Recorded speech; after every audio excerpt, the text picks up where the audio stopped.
একটি বস্তা নদীর তীরে পড়ে আছে দিনের পর দিন। ভেতরে কি আছে কেউ জানত না। বস্তা খুলতেই বেরিয়ে আসে একটি মাথার খুলি, কয়েকটি দাঁত আর কিছু হাড়। কে এই মানুষ? কেন তাকে হত্যা করা হলো? আর কেন মরদেহ লুকিয়ে ফেলা হয়েছিল? এই রহস্যের উত্তর খুঁজতে লেগে যায় প্রায় 7 মাস। আর শেষ পর্যন্ত সেই রহস্য ভাঙে একটি ডিএনএ পরীক্ষা আর একটি ফোন আলাপ। 2022 সালের 26 ডিসেম্বর ফরিদপুরের মধুখালী চন্দনা বারাশিয়া নদীর তীর থেকে উদ্ধার করা হয় বস্তাবন্দি হাড়গোড়। পরিচয়হীন মরদেহ, অজ্ঞাত খনি। তদন্ত যেন অন্ধকারেই আটকে ছিল। পরে তদন্তের দায়িত্ব পায় পিবিআই। এলাকার নিখোঁজ ব্যক্তিদের খুঁজতে গিয়ে তারা পায় একটি সাধারণ ডায়েরি। 6 মাস আগে নিজের 11 বছরের ছেলে মুরসালিন শেখ নিখোঁজ হওয়ার অভিযোগ করেছিলেন মা ইতি বেগম। ডিএনএ পরীক্ষায় মিলিয়ে দেখা হয় উদ্ধার হওয়া কঙ্কাল। ফলাফল আসে এটি সত্যিই মুরসালিনের মরদেহ। কিন্তু খুনিকে?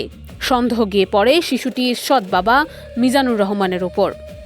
তবে প্রত্যক্ষ কোনো প্রমাণ ছিল না। তখন তদন্তকারীরা নেন ভিন্ন কৌশল। মিজানুরের পরিবারকে জানানো হয় তদন্তে তার সম্পৃক্ততার তথ্য মিলেছে। এরপর বাবার সঙ্গে মিজানুরের একটি ফোন আলাপ তদন্তকারীদের হাতে আসে। সেই কথোপকথনই আরও স্পষ্ট করে দেয় তার জড়িত থাকার বিষয়টি। অবশেষে 2023 সালের জুলাইয়ে গ্রেপ্তার হন মিজানুর। জিজ্ঞাসাবাদের এক পর্যায়ে ভেঙে পড়ে স্বীকার করেন পুরো হত্যাকাণ্ড।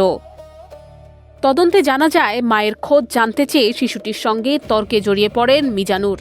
রাগের মাথায় আঘাত করেন মুরসালিনকে। ঘটনাস্থলে মৃত্যু হয় শিশুটির।